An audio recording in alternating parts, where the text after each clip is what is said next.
Obama announced the nomination of Richard Condrey as the first director of the CFPB on July 18, 2011. The NAACP met with him, including myself. On February 22nd, the Justice Department Civil Rights Division and the Department of Education's Office for Civil Rights jointly rescinded Title IX guidance clarifying protection under the law for transgender students. On March 6, a week after Trump called on lawmakers to repeal the Affordable Care Act, during his address to Congress, remember that one? House representatives released a proposal to replace the ACA with a law that would end the Medicaid program as we know it and defund Planned Parenthood. So look what he's doing now. This all started in 2017. Did you know that on March 17th, the Department of Housing and Urban Development removed links to 4 key resource documents from its website? This was in 2017, which informed emergency shelters on best practices for serving transgender people facing homelessness and complying with HUD regulations. On March 29th, the Washington Post reported that the Department of Education decided to terminate the opening doors explaining opportunity grant programs, which helps local districts devise ways to boost socioeconomic diversity within their schools.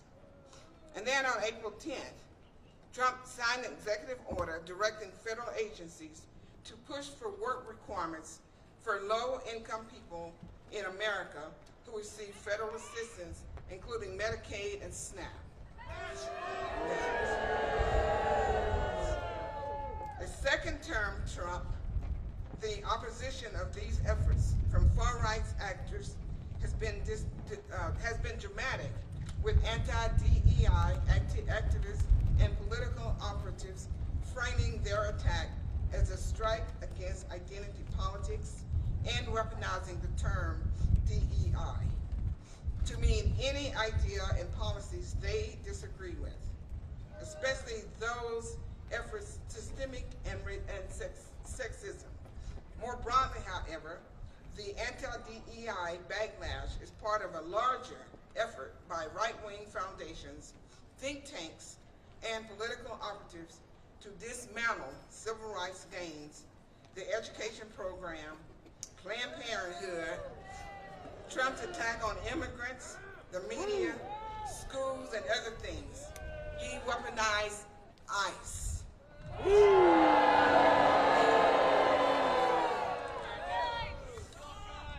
We have seen this before, and we won't stop fighting. The movement is not about an individual, it's about all of us showing up like today.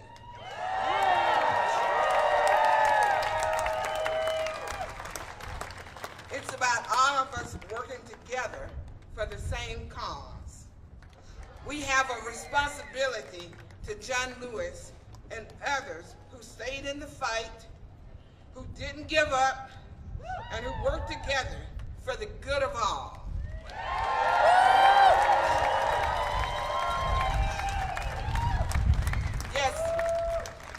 Yes, we do have an agenda, and we want to continue to do what John Lewis said. Let's keep making good trouble.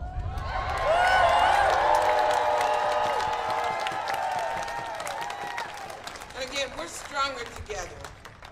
Again, I think the fierce urgency of now, the fierce urgency of now, the time is now. Let's be bold and make good trouble to honor the late Honorable Congressman John Lewis.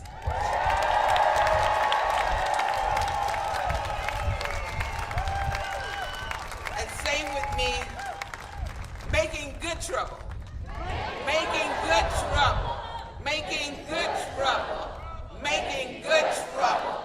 We will continue to make good trouble. And thank you, everybody.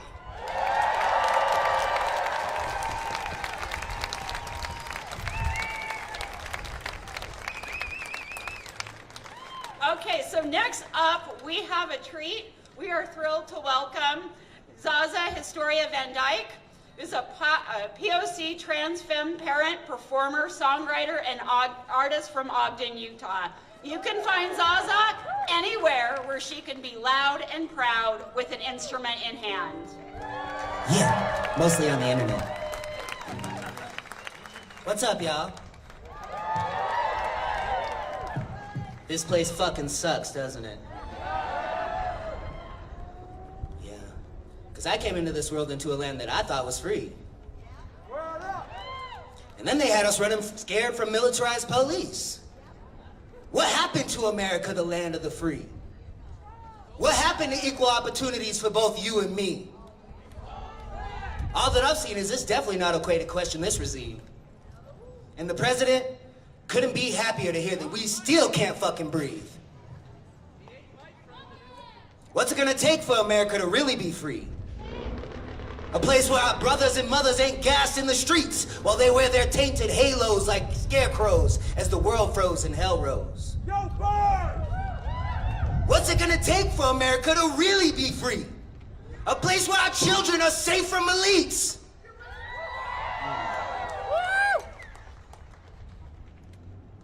We are left to ask ourselves, what did we do to get here? How could this possibly happen in the good old US of A? In a country that breeds a hate so strong, our very foundations began to break.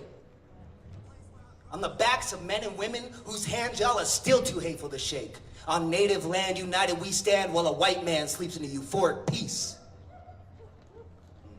If you ask me, this land has never been fucking free.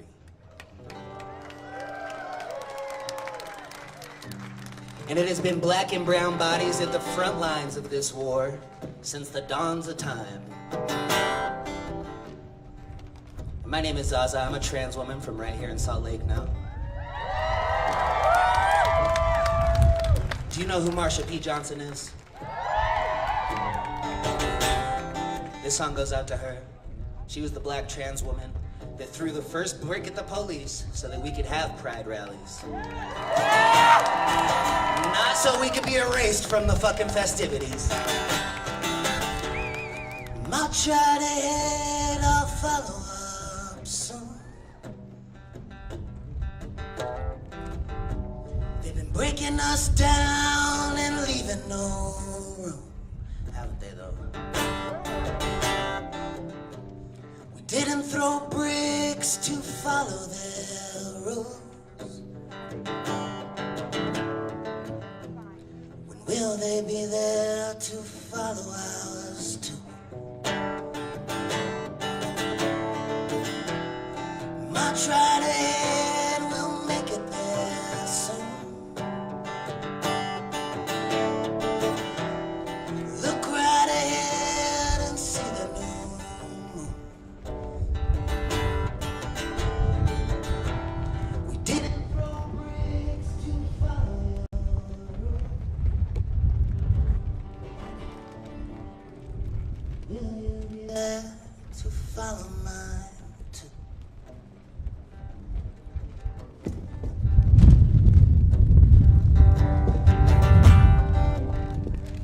I'll try to head, we'll make it there soon. After all of these years, I'm done with you too. We didn't throw bricks to follow your road. When will you be there to follow ours too?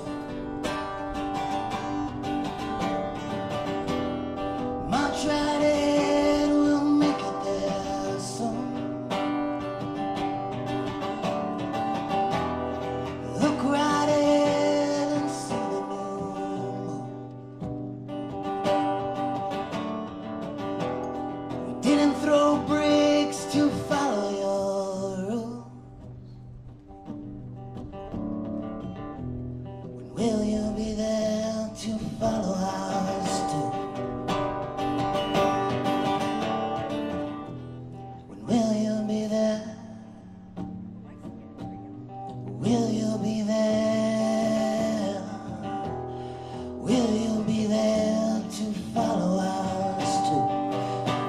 rights are my rights and my rights are your rights.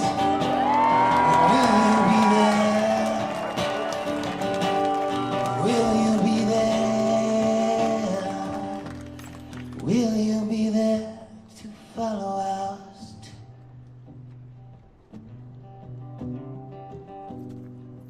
Rest in peace, Marshall. Rest in peace, John Lewis. If y'all don't start listening to black people, I don't know what to fucking tell you. Your rights are my rights. My rights are your rights. Your rights are my rights. My rights are your rights. Your rights are my rights. My rights are your rights. Thank you, y'all.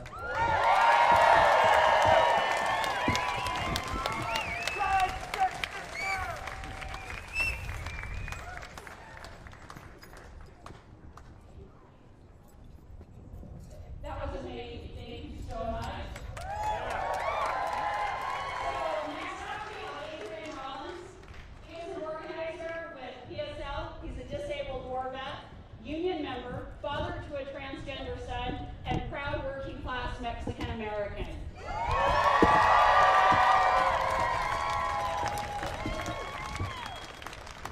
Okay, so I'm going to say, if you're here for democracy, you're going to say as loud as you can, one struggle, one fight.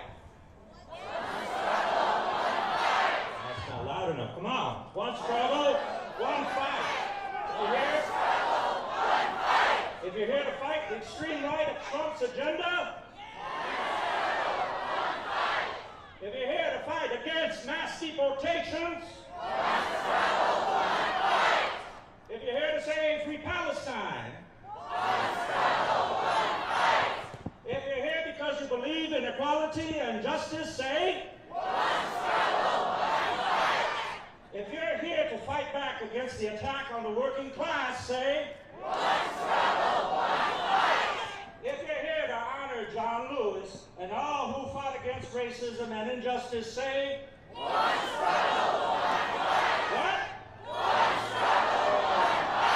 All right. So today, we're here to commemorate John Lewis and reflect on the hard-fought-for rights won during the Civil Rights era. The Trump agenda is waging a war on workers, immigrants, women, queer, transgender people, black and brown communities, and the very possibility of peace. Even in the past few weeks, the Trump administration has escalated its attacks, passing the so-called Big Beautiful Bill. That means that about 188,000 Utahns are going to lose their health care. And that's just in Utah alone. We're giving billions to ICE, and we witnessed the kidnappings and terrorism of our neighborhoods right here in West Valley City, with agencies working in conjunction with ICE. Additionally, this big, beautiful bill will gut the funding of programs like SNAP, Medicaid, the Child Health Insurance Program, while increasing the funding for nuclear weapons, ICE, and the military.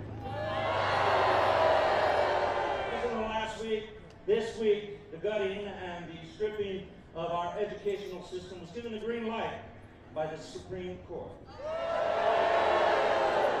part of Trump's administration efforts to roll back any programs that benefit working people, the bill will also deal a blow to working class people attempting to access higher education, reducing student loan options and gutting student loan forgiveness programs. But it's easy to think that Trump and his billionaires who back him are the problem. But it's the system they represent that place profit over people and the planet who are to blame. That system is capitalism. It's the same system that cages migrant children to Texas, that also bombs Palestinian children in Gaza. The same system that spends billions to militarize our borders, tear families apart, and send asylum seekers to detention centers. It's the same system that has politicians that call migrants invaders while calling dead Palestinians collateral damage. Now we must defend our migrant neighbors not because it is a charity, but because their chains are our chains. The Trump administration is just testing their brutality on our migrant neighbors to see what they can get away with before they unleash it on us. We don't have an immigration problem. We have a systemic problem. A system that centers the desires and privileges of the few ahead of the needs of the many. I'm gonna chant this. I'm gonna say something and you're gonna say shut down. Right? Trump's lies. Shut down. Imperialism. Shut down. Racism. Shut down. ICE. Shut down. Mass deportations. Shut down. The whole damn system. Shut down. All right, so when I got back from Iraq in 2005, I'm gonna get real brief for a minute. I can no longer believe the lies that are being told to us by our ruling class about who our enemy was and who the terroristic threat was. I can no longer believe what they told us about who our allies are and the so-called pillars of peace in the Middle East. But it was when my son